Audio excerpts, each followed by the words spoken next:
Ici, le professeur Alpha Condé a remercié vivement ses alliés pour l'avoir conduit à la victoire finale. Il les a cependant invités fermement à retrousser les manches et à se départir de la facilité afin de relever les grands défis du développement qui s'opposent à la Guinée. Samassi Keita, synthèse. Une semaine après le verdict final de la Cour suprême qui a porté définitivement le professeur Alpha Condé à la magistrature suprême du pays, le leader du RPG, Rassemblement du peuple de Guinée, a décidé de tenir cette première rencontre avec les 110 partis politiques membres de l'Alliance Arc-en-Ciel.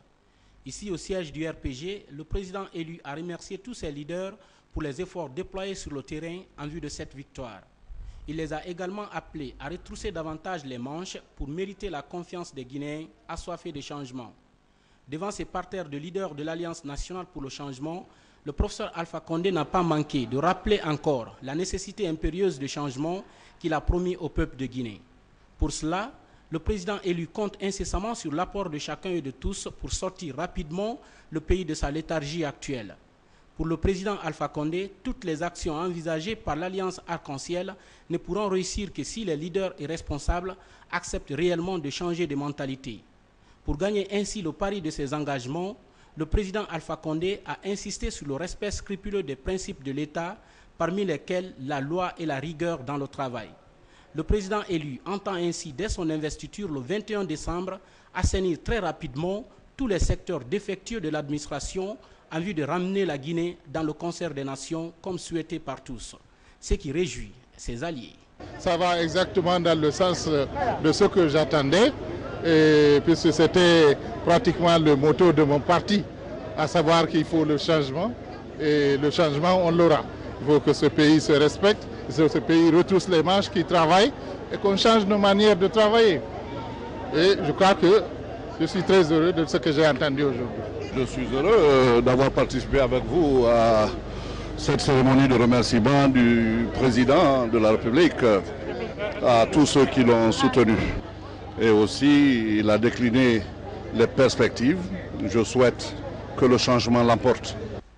Après la rencontre avec ses leaders, membres de l'Alliance Arc-en-Ciel, le professeur Alpha Condé a ensuite reçu les responsables des 517 mouvements de soutien, ici même au siège du RPG.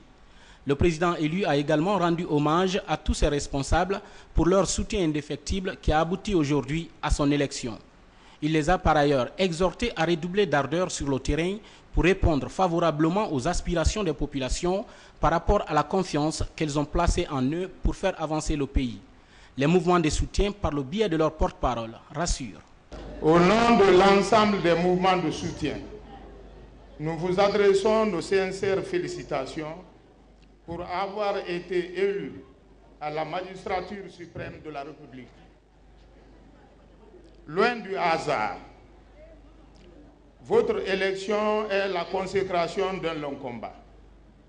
C'est pourquoi les mouvements de soutien saluent votre courage politique qui vient d'être sanctionné par cette victoire éclatante du 7 novembre 2010. Nous sommes convaincus que désormais, le peuple de Guinée connaîtra la justice, l'unité nationale, la paix et la bonne gouvernance. Le peuple de Guinée et le reste du monde attendent aujourd'hui du professeur Alpha Condé un modèle pour instaurer la démocratie et la bonne gouvernance en Afrique. Cela conformément aux engagements pris à la face du monde.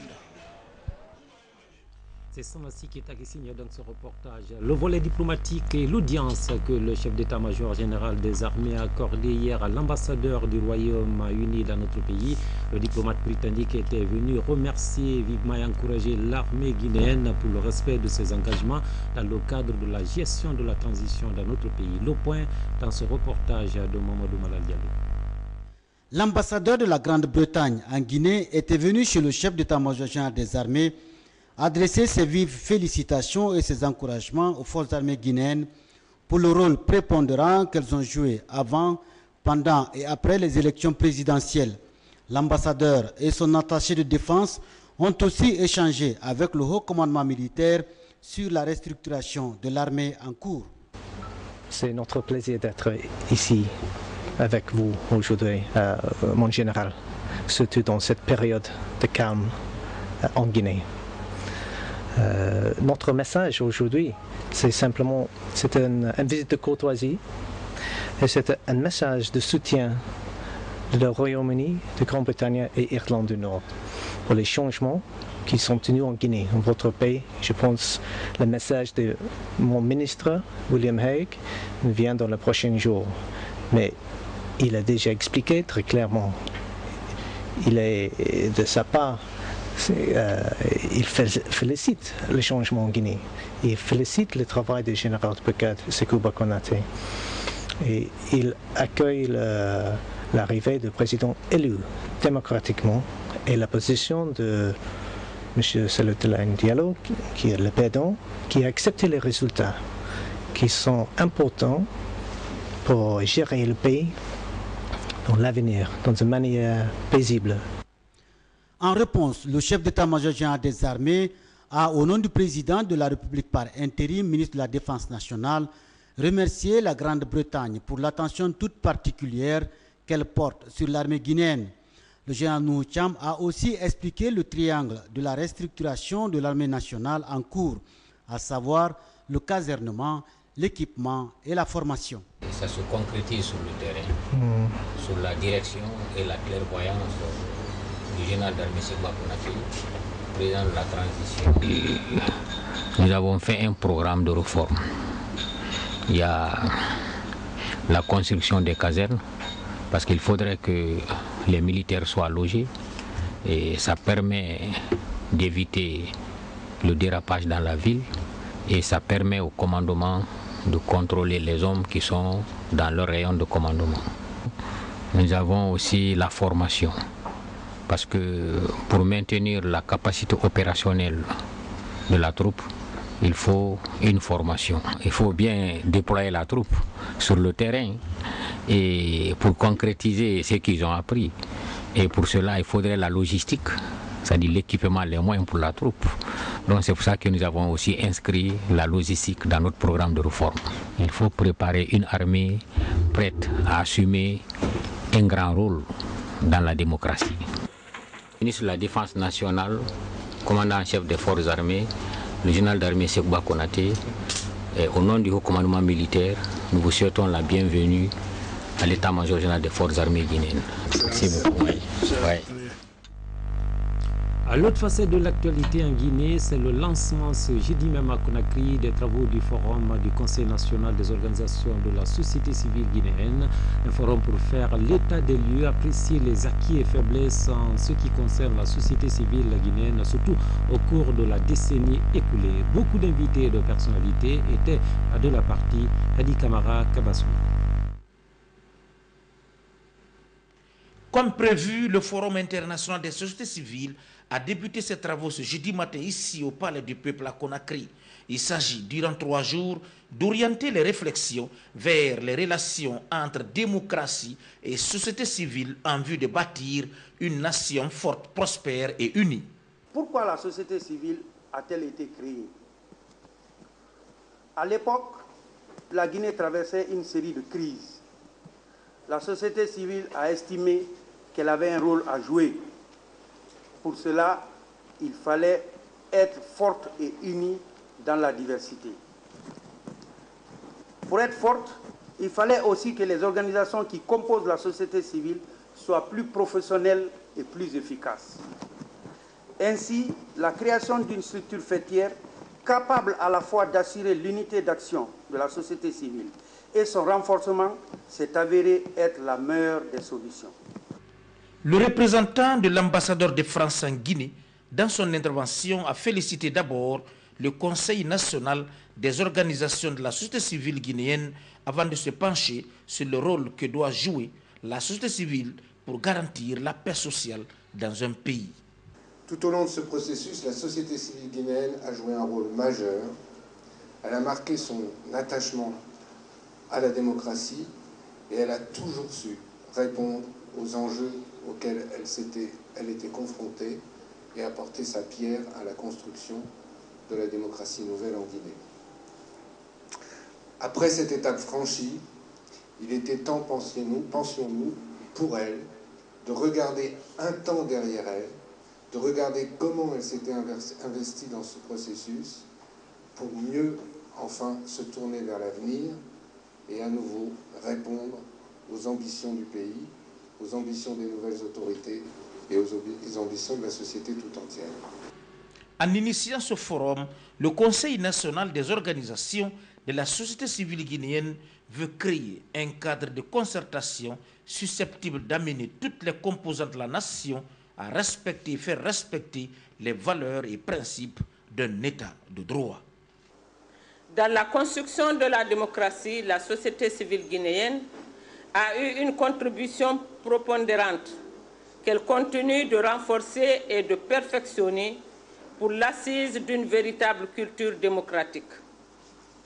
À toutes les occasions, elle s'est farouchement opposée à toute forme de dictature et de violation des droits de l'homme et des libertés fondamentales. Toutes choses qui lui valent aujourd'hui sa place privilégiée dans les sphères de prise de décision pour le retour d'un régime démocratique en République de Guinée. Après qu'on ait observé une minute de silence à la mémoire de certains cadres de la société civile guinéenne, le Premier ministre Jean-Marie Doré était là pour saluer la démarche du Conseil national des organisations de la société civile guinéenne et s'appuyer sur la promotion et la garantie de l'ordre public. Pour circonvenir les contestations de la lutte démocratique, il faut, et c'est ce que vous êtes en train de faire, bâtir une société civile solide, imprégnée de ses objectifs philosophiques et des limites de son action.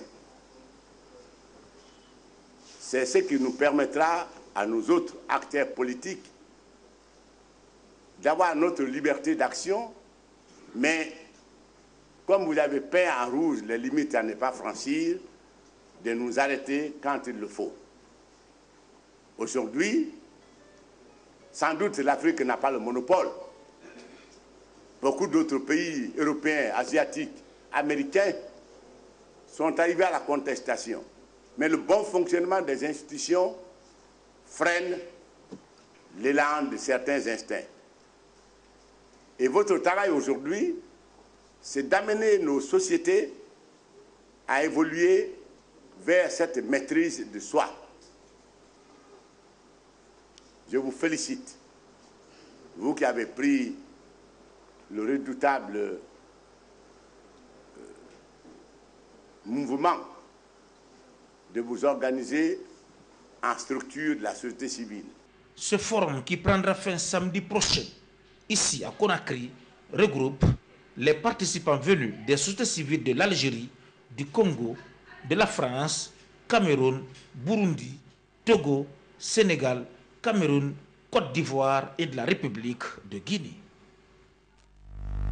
Avant de poursuivre le cours normal de cette édition, juste le contenu de ce communiqué qui vient de nous parvenir, un communiqué de la primature et qui cite le Premier ministre Jean-Marie Doré suite à l'instruction que j'ai donnée hier relative à l'interdiction des décaissements sans mon autorisation et à la protection des biens de l'État. Il me plaît de préciser que cette mesure ne concerne aucunement pas le paiement des salaires, c'est-à-dire les soldes des fonctionnaires, des pensions civiles et militaires nationales et étrangères. Pour le reste, le contenu de cette instruction reste inchangé. Je sais compter sur l'esprit civique de chacun et de tous pour sa bonne application, a signé Jean-Marie Doré, Premier ministre. À c'est demain, 10 décembre 2010, que la communauté internationale va célébrer la 62e journée internationale des droits de l'homme, une journée placée cette année sous le thème défenseur des droits de l'homme, en luttant contre les discriminations. Nani Camara, le grand reporter de la rédaction, nous apporte un éclairage sommaire. Dans la perspective de la célébration de la Journée internationale des droits de l'homme, le Bureau du Haut Commissariat des Nations Unies pour les droits de l'homme à Conakry a programmé une série d'activités. Tout a commencé hier mercredi par une projection de films sur les droits de l'homme au Centre culturel franco-guinéen.